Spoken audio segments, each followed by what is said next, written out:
Good morning and welcome to the 2021 Alabama Decorative Arts Symposium. We're glad you could join us this morning, and I would first like to thank the Alabama State Council on the Arts for their continued support for this series of decorative arts presentations. Next week's presentation now is going to be Thursday, May the 20th at 10 o'clock Central Time, and it will be documenting the decorative arts of the Gulf South with Sarah Dugan. Sarah is with the Classical Institute of the South, which is located in the historic New Orleans collection in New Orleans. And there's a lot of really exciting work that they're doing here in the Black Belt and in Alabama right now also. But today our presenter is going to be Michael McEachern. Michael was born in Andalusia, but grew up in California, where he began a career in archaeology, and that introduced him to his lifelong passion of caves. And in a second career, he ended up in Birmingham as a systems analyst for the hospitals in the Birmingham area. But immediately after retirement, he headed to Hamilton, Montana, where he lives today. He's involved with the Ravalli County Museum and Historical Society and volunteers doing research and exhibit installation and setup. He's also very involved with the North Rocky Mountain Grotto. But today his presentation is going to be another of his passions, stereo view cards.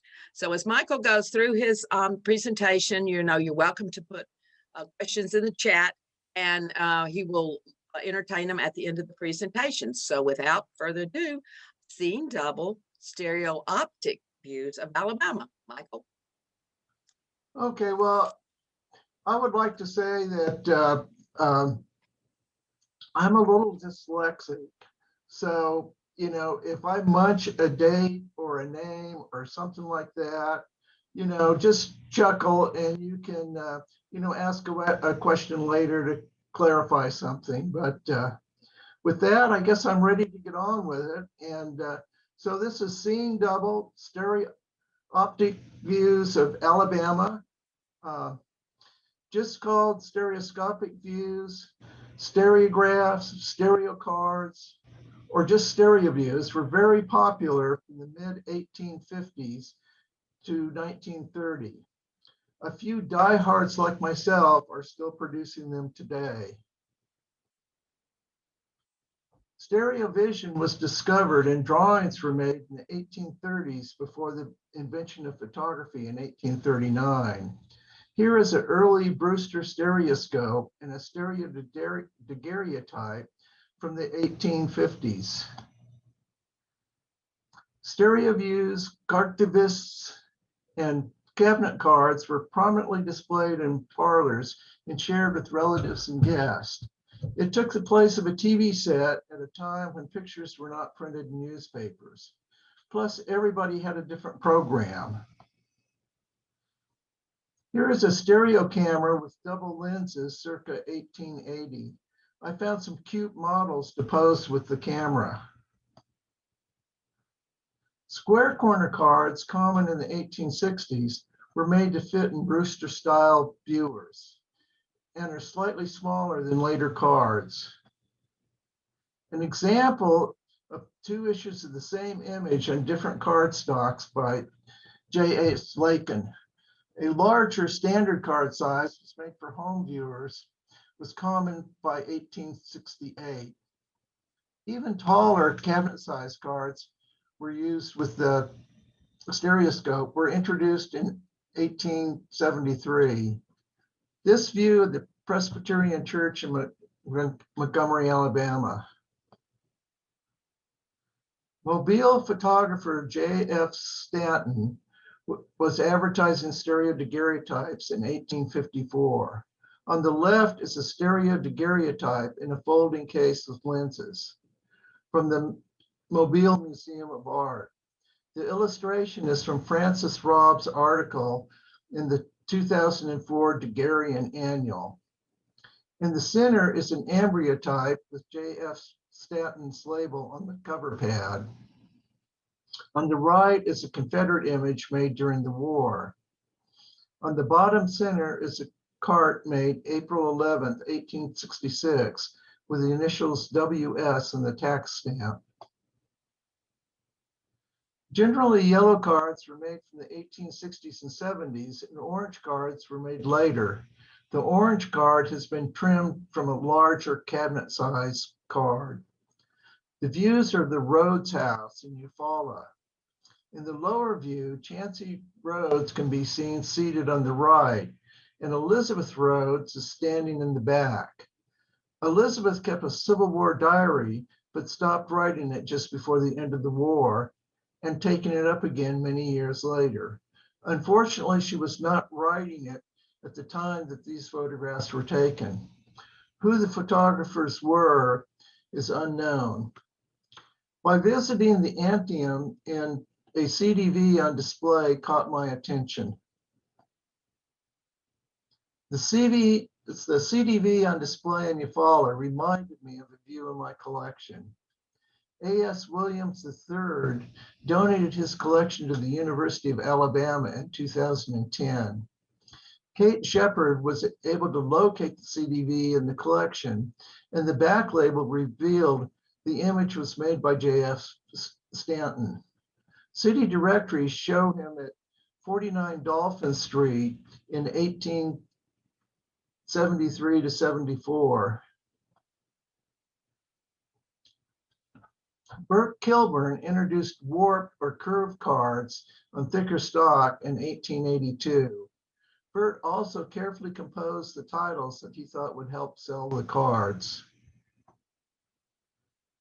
There are 6 Alabama label views in the series. It took me almost 20 years to collect those cards and put together this list. Photographers often took multiple images after setting up the tripod, mounting the camera, composing the image, and preparing the glass plates. On the top view, the front door of the building is closed. On the lower view, the door is open and more people have joined the group on the left. This is the only view in the series where the location has been determined. Welcome to Saturday night, Livingston, Alabama.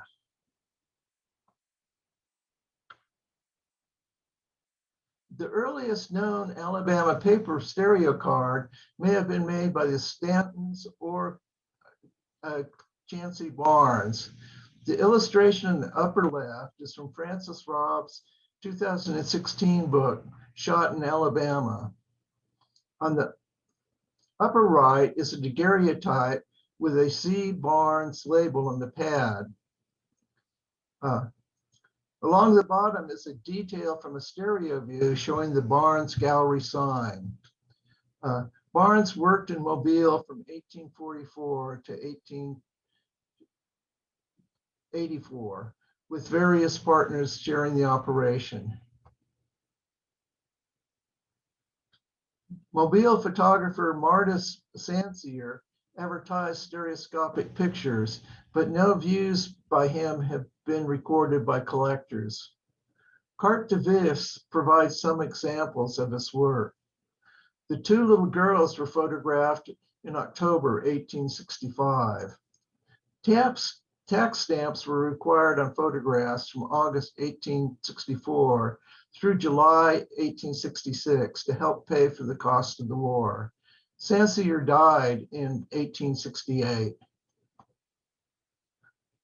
Bird's eye or panoramic maps are useful for determining the location used by the photographer taking the view. The numbers on the map are catalog numbers and views in my collection.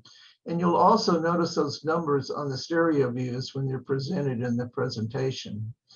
The tail of the arrow is where the photographer was standing, and the arrowhead shows the direction of the view. The 1863 map is from the Mobile Museum of Art. The spire on the Jackson Street Church, along with the looking east in the title, helped locate the tall building the view was taken from. The March 12, 1873 date on the back of the card, written by Lena, is likely when she bought the view on a visit to Mobile. She could add the card to the others next to the stereoscope to show visitors while conversing about a trip to the Mobile. Stereo cards were an important source of entertainment. Albert Sandoz took over the Southern Photographic Gallery following Sansier's death. The upper view is looking from Sandoz's studio on the corner of Dolphin and Conception Street over Canton's drugstore. The trees on the left are in Buennaville Square. The bottom view is looking north along the levee with several side wheelers in the dock. Only the name of the steamer National can be made out. The picture was taken from the deck of a boat docked at the foot of Dolphin Street. Here, the upper view is looking south down Jackson Street. The lower view is looking west down Dolphin Street towards the river. In the foreground image, Sanders' sidewalk picture display is visible in the front of the store, which is shown in detail on the right. Sandoz shot a large variety of subjects. The upper view is on Royal Street in front of the Battle House Hotel on Mardi Gras Day. On the lower left is a work wagon in the street, and on the right, people in Buennaville Square.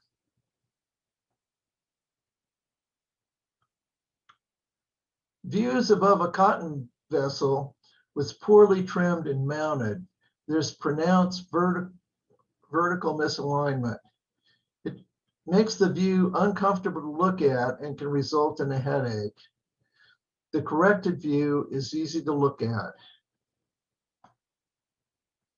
Later, Sandoz cabinet views are better aligned and mounted, like the view on the west side of Dolphin Street showing his studio, and this view of the bay. The progression of Sandoz card labels. The earliest two shown on the upper left are trimmed down from 6.5 by 4-inch cards. These are the normal portrait cabinet cards that the studios would make. Those were followed by standard yellow-sized mounts with varying labels and an orange mount with a stamp back label. His latest cards are on cabinet-sized mounts. T. Henry Hughes worked out of Mobile between 1869 and 71. Hughes took the only known pictures of the racecourse wharf where the Federal troops landed. Single images by Hughes are rare, and none were located by Frances Robb in her monumental study of Alabama photographers. Hughes took a series of 20 views of the Alabama River. Number 17 is Warehouse and Cotton Slide at Prairie Bluff. The upper unlabeled view is attributed to Hughes based on style and handwriting. Hughes also made a series of 20 views of Shell Road. Left is a group on a ride, top is Long Bridge, bottom is Bellevue. Captain William Cantrell purchased the Magnolia Racetrack at the end of the war. He raised and trained thoroughbreds. And in 1884, his horse Buchanan won the Kentucky Derby.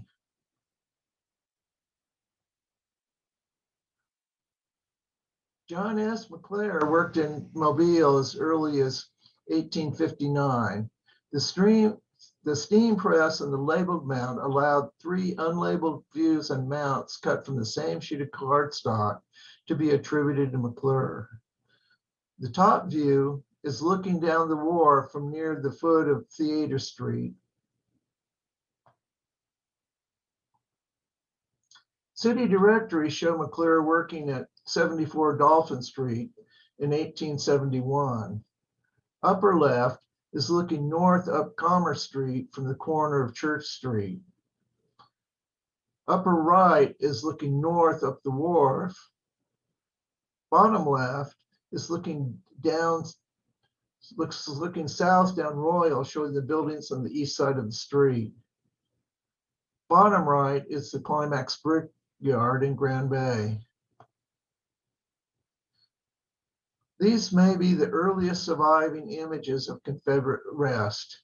They show an early Confederate Memorial Day decorations when the grave still had wooden markers. There was an earlier, now forgotten monument honoring the dead.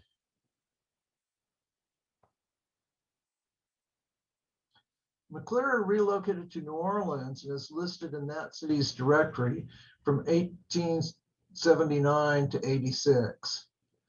A group of 7 wet plate era glass plate negatives included an image of Confederate rest.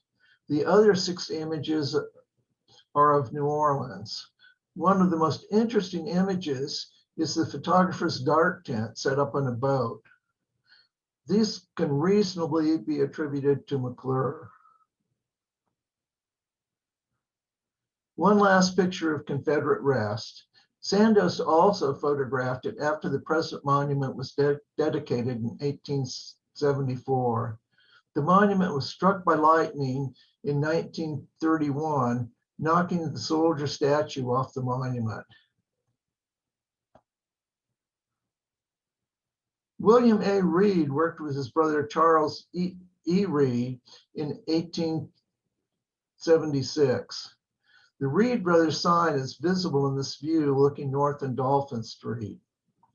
The right center view is titled Christ Church and Building in the Neighborhood. It is looking west up Church Street from the corner of South Royal. William A. Reed and Company was at 78 Dolphin Street from 1879 to 82. Reed and Wallace were at 81 and 83 Dolphin Street from 1884-85 and 1887-88. The top right is an African-American cabin with 3 women and 5 children on the porch. Bottom left is an ox cart loaded with wood. Mobile was a major exporter of lumber. The final view is one of the busy cotton warehouses that line the docks. Source of the 4 identically mounted images has not been determined. It is the 17th group of unknowns that I recorded. The upper left image is the Christ Episcopal Church in the corner of Conception and Church Street. The steeple was destroyed in the 1906 hurricane and has not been replaced. The upper view is titled Garden of Eden. The native pine forest with its ground cover of grass seemed like a natural park to European visitors, a Garden of Eden. Lower left, Batty's Wharf across the bay from Mobile was a popular resort area. The fresh open breeze was believed to be good for one's health and to prevent the spread of disease which often plagued the city. Lower right, a man in a suit is standing at the door of his establishment at Point Clear. A book titled Mobile Seaport Trade Center, Her Relationship to the New South, and incidentally, Alabama's recent advantages, 1887 to 88, describes the affairs of the city's 10 leading merchants. Some of the illustrations used in the booklet were made from stereo views. Notations on the back of a Sandos view reads, "The fruit did not seem very plain, an account of being green when taken, looked dark." The engraver was able to take care of this problem by adding a few more leaves to the banana tree. Among the 22 illustrations of the city included in the booklet are 8 which appear to be from stereo views. The original stereo views for these 6 illustrations have not been found.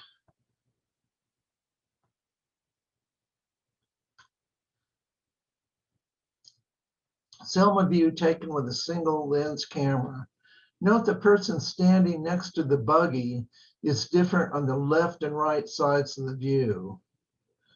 This is a part of a group, including a square corner guard, in larger curved corner mount circa 1868 to 70. Because the lens of a camera inverts the image on the plate, the two sides of the printed image must be transposed on mounting for proper viewing. The Latimer Clark processing system invented in 1853, which was attached to a single lens camera, allowed the images to be transposed directly onto the plate. Move the camera to the right and expose the left side of the plate. Move the camera to the left and expose the right side of the plate. The unmounted Lakin print is from the Alabama Department of Archives and History. Upper view is the savings bank on Broad and Alabama streets. Lower view is the west side of Broad Street. Top view is the National Bank on Broad Street. Bottom view is Baker Brothers Store on Water Street. Upper right is the Weaver Building on the corner of Broad and Alabama Streets. Lower left is the east side of Broad Street.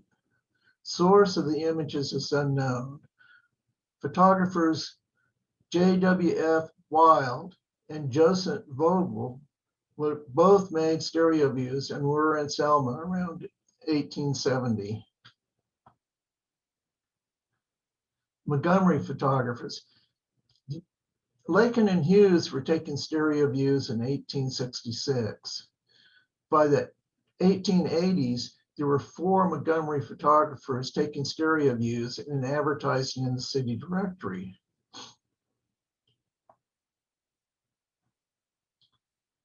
Here are some tax stamps on a Lakin view for the dates of April 3rd and June 14th, 1866. There was a 3-cent tax on photographs costing 25 to 50 cents, which would be between $4 and $8 today. This unlabeled card may be by Hughes. Hughes partnered with Lakin before Lakin opened a studio in Montgomery. The Sabelle Mansion on the northeast corner of Abbins and Hull is visible in the view. The view was taken from the City Market Tower.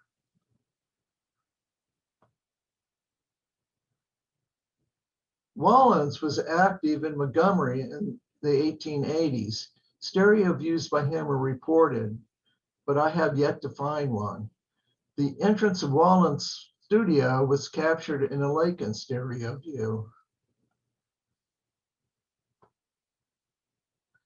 Lakin took many views of Montgomery between 1865 and 1900. They are shown plotted on this 1887 Montgomery map. A series of yellow mounted unlabeled Montgomery views became the beginning of my collection. When I started cataloging these views, they were recorded as unknown photographer number 2. The stereo half on the left is looking south on Court Street. The Artesian Basin is visible on the left. The Central Bank building is on the right. The top view is looking up Market Street, showing the Capitol in the distance. The lower view is of the Alabama State House. It was the Confederate Capitol from February to April 20th, 1861. On the left is the county courthouse. The courthouse was located in the southeast corner of Washington and Lawrence Street. No longer there. It was in use in the 1950s. Top is the First Baptist Church, looking north at the intersection of Court and Coosa Street. Built in 1854, it is no longer there. Bottom view is St. John's Episcopal Church, looking northeast at the corner of Madison and Perry. On the top is looking south from the top of the Capitol. The back of the Adams Street Church can be seen in the view. That is now the site of the Alabama Department of Archives and History. The bottom view is the Exchange Hotel, which was the the social center of the city at the time. There is a series of unlabeled square-cornered cards of Montgomery. The notes in these back of these cards are dated July 8th, 1882. They were my unknown number 5. On the left is a view looking up Market. Top is a view of the Capitol, now with the lighter colored dome. View in the bottom was described in the back as view on the principal square of the city near Exchange Hotel. The traced outlines on an unidentified print in the ADAH collection for the cutting of stereo halves matched a Lakin labeled stereo card. The distinctive off-centered template can be used to identify unlabeled Lakin views. The image in the lower cabinet-sized card was cut using Lakin's template and matched an unknown number 5, proving that they were made by Lakin.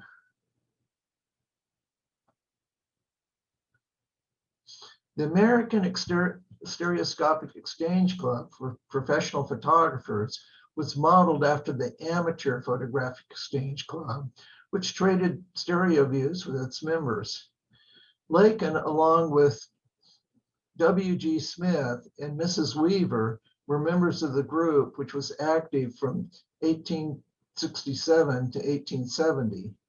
The appearance of Lakin's prints on cards with other members' labels suggests that only the prints were mailed to the other members.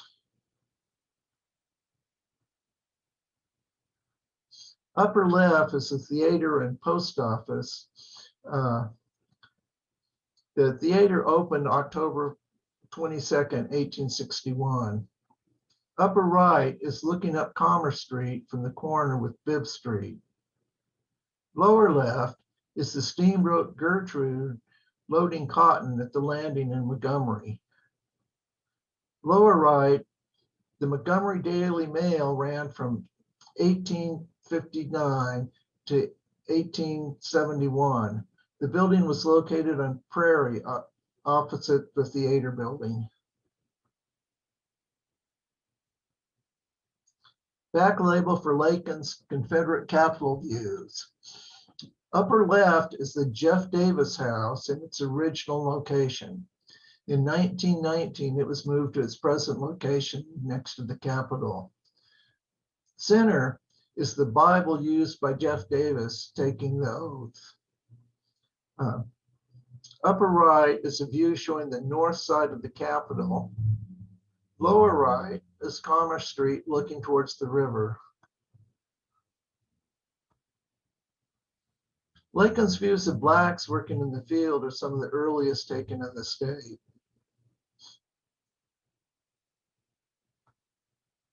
Here is another one of Lakin's African-American views.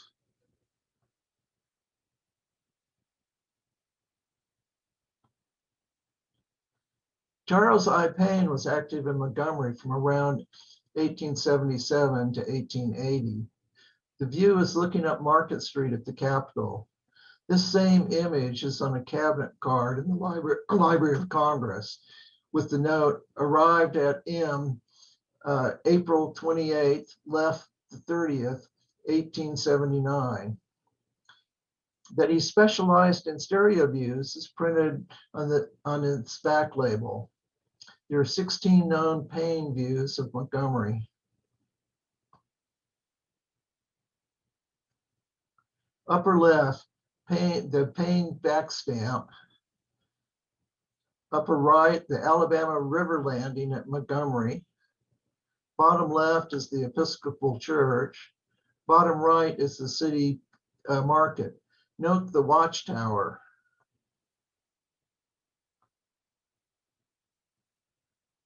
This panoramic view is from a series made by Payne from the tower at the city market.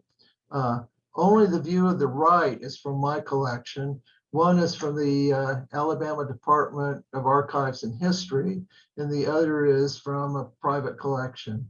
And they are the locations are plotted on the map at the bottom. There are also 9 known views by Payne of Wintonka. Upper view is of Market Day. Lower left is a tightrope walker on the 4th of July, 1877. Note in the back of the card says, presented by Harry Leave on the rope. Lower right is the train station. Tesla opened a studio in Montgomery in 1885. He had a black assistant, S.S. Dodd, who he brought with him from his previous studio in Fort Scott, Kansas. Tesla posed blacks in carts or wagons in several of his Montgomery views. Sometimes interesting things can be found in the background of the views.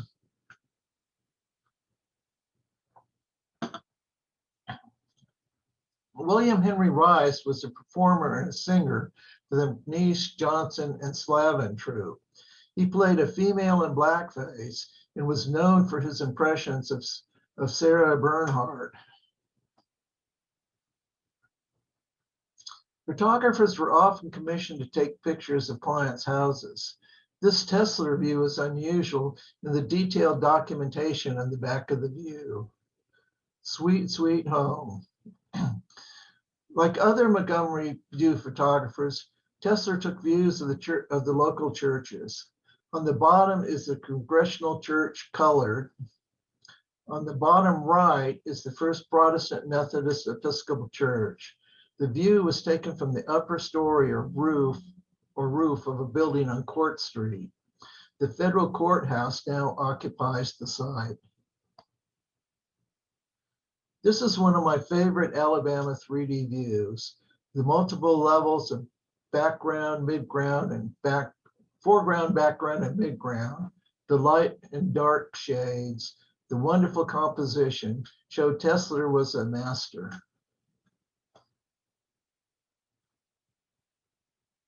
The Russell brothers opened a studio in Oxiana in 1883. I have found 7 Russell brothers stereo cards. 1 is of a stone quarry, 4 of an April 84 flood damage to the railroad in Anniston, and 2 views of Atlanta. Oxiana merged with Anniston February 28, 1901. The Anniston Library has a large collection of Russell Brother photographs. Madame McGee was the only recorded woman photographer, only recorded Alabama stereo photographer. On the left is a group of workers posing in front of a building. Top view is the wreck of a construction train on the Columbus and Western Road between Opelika and Dadeville. The engine, 2 cars, engineer, and 15 hands plunged in the Tallapoosa River March 31st, 1886. Somehow, 4 people survived. Oh, back one.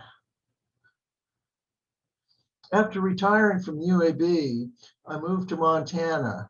While on an artist studio tour of the Bitterroot Valley in Montana, I asked the artist if I could take her a picture of her with her brightly colored pastels. When she saw my double lens camera and I explained to her I made stereo cards, she exclaimed, "Oh, I have some of those." Imagine my surprise when I saw Madame McGee views from Lee County, Alabama. Included with her views was an image mounted on thin white stock with square corners, which could date from the 1850s. The Jeters were a prominent early Lee County family from before it was named Lee County. A.C. Oxford was Birmingham's only photographer in 1872. He took several views from the top of the Jefferson County Courthouse in Birmingham. Bottom left is looking south across 21st Street towards East Avenue and First Avenue and 21st Street. Bottom right, this faded view shows the Magic City just a few years after it was formed. The street in the foreground is 21st Street. The Jefferson County Courthouse was constructed in 1875 or perhaps a little later. Unfortunately, the view is badly damaged. The same view after working on it in Photoshop. With stereo views, pieces from one side can be cloned to the other to patch the image. AC Oxford's studio was at the corner of 2nd and 21st Street. He continuously ran ads in the Birmingham Iron Age from May 1875 to April 1886, with occasional items later. Oxford offered stereo views at bottom figures. Bring your hamper basket. Oxford was taking views for the S&N Railroad.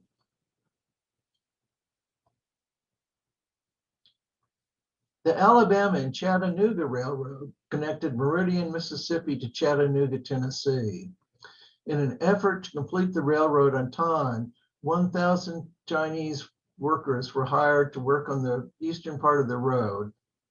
The road was completed in 1871. Lower left is a group of Chinese and the ACRR. Top right view is Valley Head Station, ACRR. The bottom is view 10 miles below Elton, ACRR.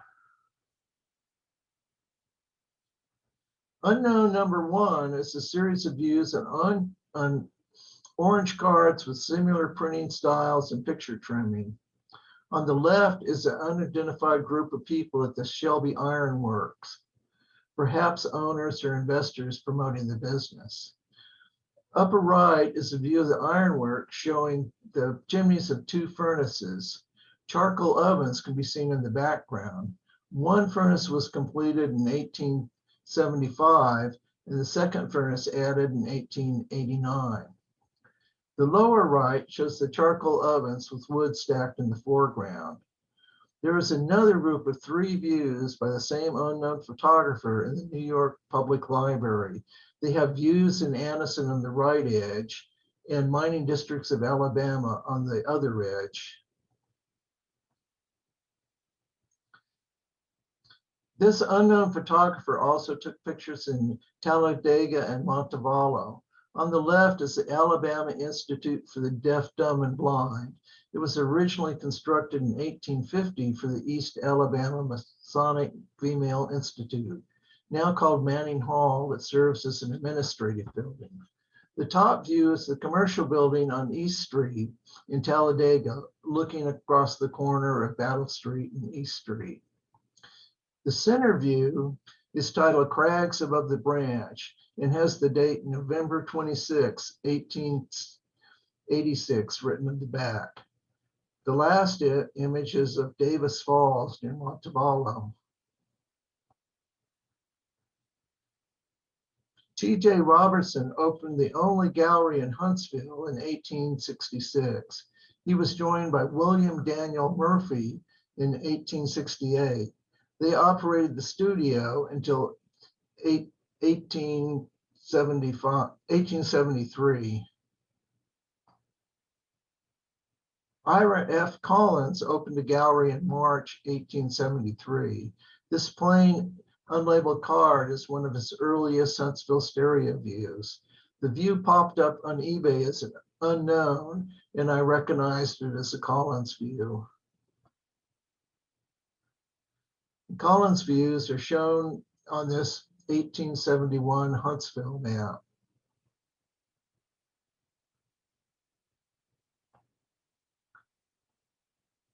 The Rust Institute was founded in 1872 in Huntsville. The school was named for Richard S. Rust, founder of the Freeman's Aid Society of the Methodist Episcopal Church. The institute was located at 801 Franklin. In 1904, it was moved to Birmingham and became the Central Alabama Institute. The back of this spectacular stereo card of Mardi Gras provided a list of many of Collins's views. And that's just a great picture of the king that's shown in the detail on the top.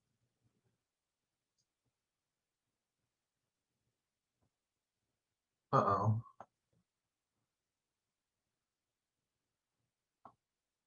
Oh. Okay, back in order. Upper view shows the commercial row on the south side of the square, the bank, and the horses lined up in front of the courthouse. The upper right view is north side square. A large cluster of men are shown in front of the J. Class and Company store.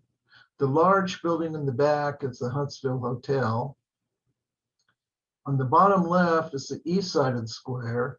There were 13 inches of snow in January 1877.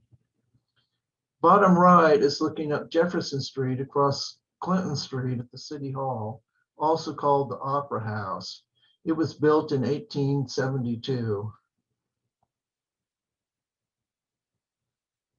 Two views were combined for this panorama. This bird's eye view shows the First Methodist Church at Green and Randolph Street. The building was completed in 1874. Later, a steeple was added.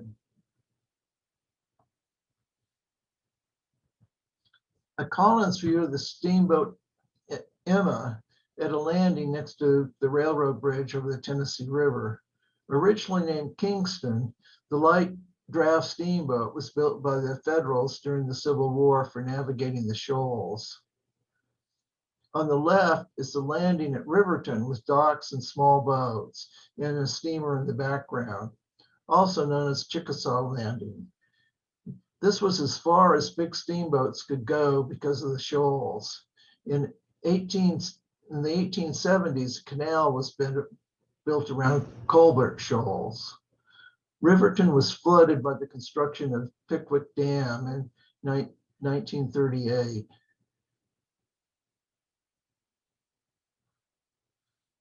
James W. Turner, father, and John M. Turner, son, had successive studios in Marion, Anniston, Gadsden, and Florence Sheffield in the 1880s and 90s. They advertised over 200 stereo views on the back of their cards. Only 2 of the stereoscopic cards have been found. One of the views, looking west, shows the Muscle Shoals Aqueduct under construction. An 850 long, 60-foot wide structure over the mouth of Shoal Creek. Unfortunately, the view is damaged and was mounted pseudoscopic with the prints on the wrong side. The other view shows Black Creek Falls, now known as Nicolula Falls.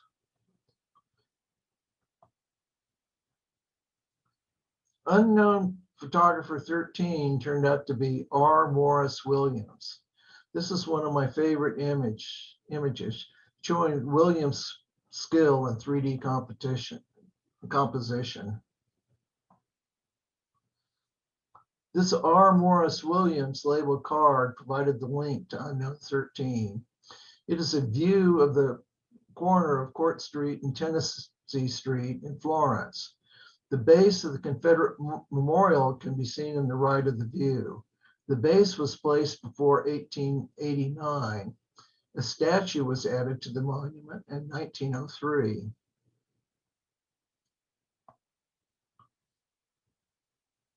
Opened in September 1891, the Southern Female University had already separated from the Alabama Baptist Association and was moved to Birmingham the following year. Vacant until 1908, it reopened as the Florence University of Women, only to be destroyed by fire in April 1911. The July 11th of 1890 Florence Time called it the most magnificent structure in the city. The 60-room College Hotel opened in 1890. Before the end of the year, it was under new management.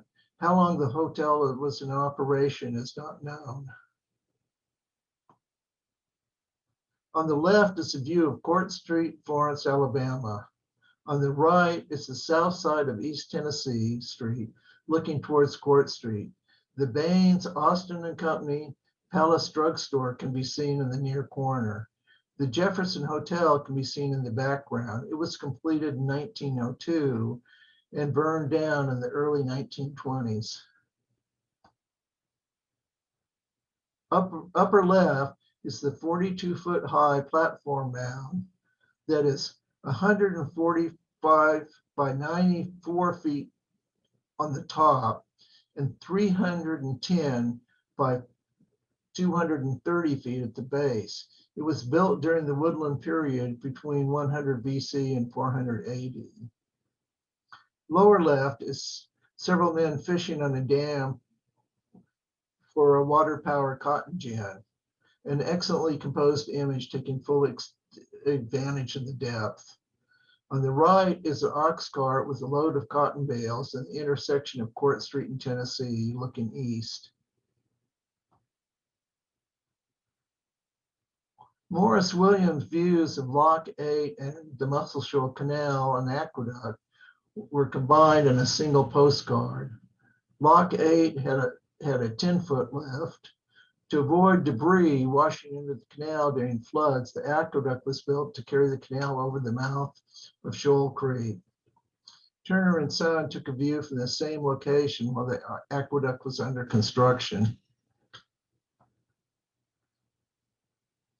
Bailey Springs was located 9 miles north of Florence and was 2 miles off the stage road to Nashville. Word of the Springs medical properties spread in the 1840s, and it became a favorite antebellum resort. There were 3 different springs, each with unique properties, and a doctor to recommend the right one to cure the visitors' ailments. During the 1890s, a college for women was established there, but it was not a commercial success. The Bailey Springs Hotel was built in 1858. The last season of operation was in 1910, and in 1920 it burned. The spring was a popular local spot for Florence residents. There were numerous walks and shades in the property, in addition to a bowling alley and a ballroom. I will conclude, I will end with this view I used for the title slide in the presentation. Lake and Studio on Market Street. Market Street was renamed Dexter Avenue in 1884 in honor of Montgomery's founder, Andrew Dexter. And if you want to enjoy this with a 3D viewer, here is a source to do it. I recommend going through the program slowly and carefully looking at each of the images. So that's it. A couple of questions here. And you had a couple of folks who kind of piped in to tell you hello. Lee Pratt's watching you, and Bob and Carolyn from your BPCC days are watching too. So you have a fairly large fan club now.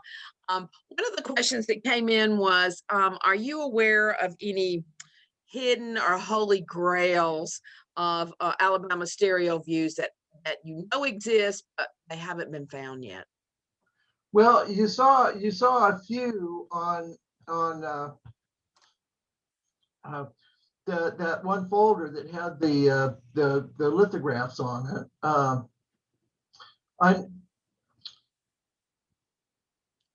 I suspect that there are a lot more out there that were just a tiny percentage. If you look at like Hughes's river views, right, we only know of 2 out of 20. So it was written that he did 20 views, but there's 18 that haven't been found. So I think there's many more images that haven't been found than images that are known. And there are also some other great sources for images. There's a few at the Library of Congress. There's a nice view. There's a nice view of the Exchange Hotel at the Library of Congress. And then there's a lot of later views also. There's there's a huge collection of Keystone views that are in Riverside, California, that have all kinds of stuff of Alabama from the, after 1900, views of the furnaces. There's a lot of views of not Talladega, Tuskegee. There's a large section of Tuskegee views, a lot that I've never seen in a publication that are just gorgeous, and pictures of a parade, going down the main street in Birmingham. There's a lot of interesting views out there, and a lot more to be found. I mean, I started collecting these in 1989, and I probably have 400 unique individual views. I have about 150 views, but I have some duplicates in there. Mm-hmm. We have some folks from the Birmingham Postcard Club were asking, have you ever seen any views of Hale Springs, Spencer Springs, or Bluff Park in Alabama? I have not. I do have one picture of a spring near Montgomery, but I don't remember what the name of the spring was. We've got Pickett point. Springs, probably. Mm-hmm. Yeah. Okay. And I have quite a few more views that weren't included in the talk, but I sort of picked the ones that were in the best condition to show. A lot of the ones I didn't show, or they were just a single photographer and I didn't know who he was, and it didn't fit into the presentation very smoothly. And of course, like we had talked earlier, it's with Mr. Lakin being one of the most prolifics here in Montgomery. That's so interesting to us to put a face of work with a name, because we do have the Lakin House here preserved at Old Alabama Town in 1850s, Antebellum College. And I think you said he had been working here since 1855. So he probably comes, builds his house, and then begins to document. So that's especially interesting to us here. And of course, that backlist in the back of it gives you a good example. I think that we have, in the various different ones, that we have probably found most of the ones that are on the list. But he didn't label so many cards, so that makes it quite difficult to find them. Which is funny, because you look at his CDVs and they all have nice back labels, and he was advertising in the paper and stuff, but he didn't advertise the stereo views. It kind of makes me think that really wasn't his favorite medium, and maybe often when he was working with somebody else, that somebody else might have been the one taking the views or mounting the views or something. Views can be hard to mount, and some people have great difficulty in doing it. They have a hard time telling the right from the left image, and it's hard to trim them just right to get the correct placement in the photograph, which you saw well in that Sandoz views that was so terribly mismounted. And probably, just from what we've seen of the work of Tressler and Lakin, that their money was in portraits. Absolutely. That's where they made their living. So it's almost like these stereo views or this occasional street view that you see was just sort of like their passion or something they were very interested in doing. Mm-hmm.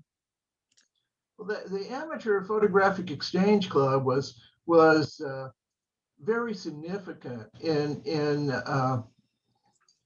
1860 and 1861. It sort of disbanded in the Civil War, but they were amateurs, but they didn't have to take commercial photographs, so they could just go out and take pictures that they thought were artistic, and the professional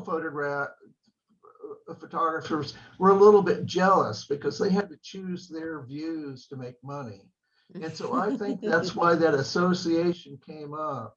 And, Mhm. and Lakin took that large series of stereo views, I think, in relationship to, trying to say, well, we're artists too. That's true. That's true. That was their real creative juices. And I really like the way that you used those bird's eye views that and then showed where the scene was on the bird's eye view maps that we use so much in research, locating houses and where they were and what out support buildings were with them, that kind of thing. So that was, really helped a lot with us, mentally to pinpoint where all the different structures were located.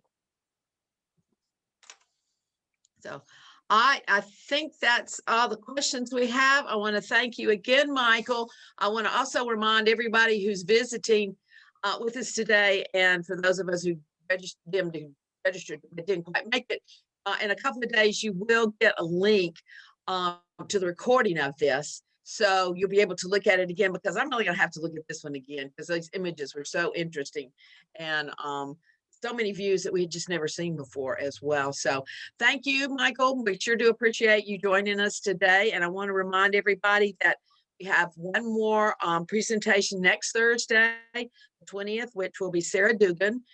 Sarah Dugan is with the Classical Institute of the South with the Historic New Orleans Collection, and she'll be talking about documenting the decorative arts here in the Gulf South as well as the Black Belt as well. So thanks everybody for joining us today, and thank you, Michael, for sharing the images with us. Okay, well, thank you for inviting me.